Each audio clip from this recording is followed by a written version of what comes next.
Hello everyone. నేను spongy cake చేశానండి. First time చేశాను కానీ చాలా పర్ఫెక్ట్‌గా బేకరీ స్టైల్‌లో వచ్చేసింది.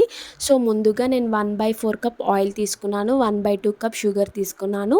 కంప్లీట్‌గా మిక్స్ చేశాక 1/2 కప్ కర్డ్ కూడా తీసేసుకున్నానండి. కర్డ్ తీసేసుకున్నాక కర్డ్ వేసేసుకొని విస్కర్‌తో కంప్లీట్‌గా మిక్స్ చేసేయాలి. సో, క్రీమీగా రావాలండి. క్రీమీగా వచ్చేదాకా మిక్స్ చేసేసుకొని బేకింగ్ పౌడర్ 1 స్పూన్ తీసుకోవాలండి. ఇన్ కేస్ మీ దగ్గర బేకింగ్ పౌడర్ లేకపోతే ఈనోలో పాలు పోసుకున్న సరిపోతుందండి. వంట సోడా కూడా తీసేసుకున్నాను నేను. 1 కప్ మైదా పిండి తీసేసుకొని కంప్లీట్‌గా మిక్స్ చేసేయాలండి. మళ్ళీ విస్కర్‌తో ఒకటే పొజిషన్‌లో మిక్స్ చేయాలండి. ఉండలనేటివి లేకుండా కలిపేసుకోవాలి. సో, ఇప్పుడండి ఈ పిండి టైట్ అనకుండా లూజ్‌గా రావాలి కాబట్టి నేను కొన్ని పాలు కూడా యాడ్ చేసేసుకున్నానండి. సో, ఇలా యాడ్ చేసుకున్నాక మళ్ళీ ఒకసారి మిక్స్ చేసేయాలండి.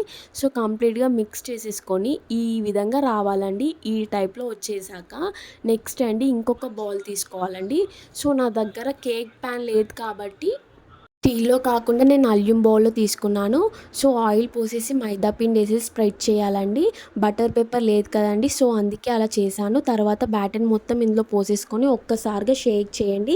షేక్ చేసేసాక ఇప్పుడు ఇంకో సైడ్ కుక్కర్ పెట్టేసి అందులో సాల్ట్ వేసేసి స్టాండ్ పెట్టేసి ఒక 5 మినిట్స్ హీట్ అవ్వాలండి.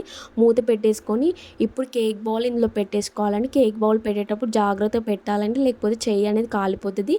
నాది కూడా సడన్‌గా అలానే అయిపోయింది. 40 మినిట్స్ తర్వాత నైఫ్‌తో టెస్ట్ చేసేసి ఇలా అయ్యాక కూల్ అయ్యేదాకా పక్కకు పెట్టేసి నైఫ్‌తో చుట్టంతా తీసేసి ప్లేట్‌లోకి తీయండి. ఒక్కసారిగా మీరు కూడా ఇలా ట్రై చేయండి. ట్రై చేస్తే ఒక లైక్ చేయండి.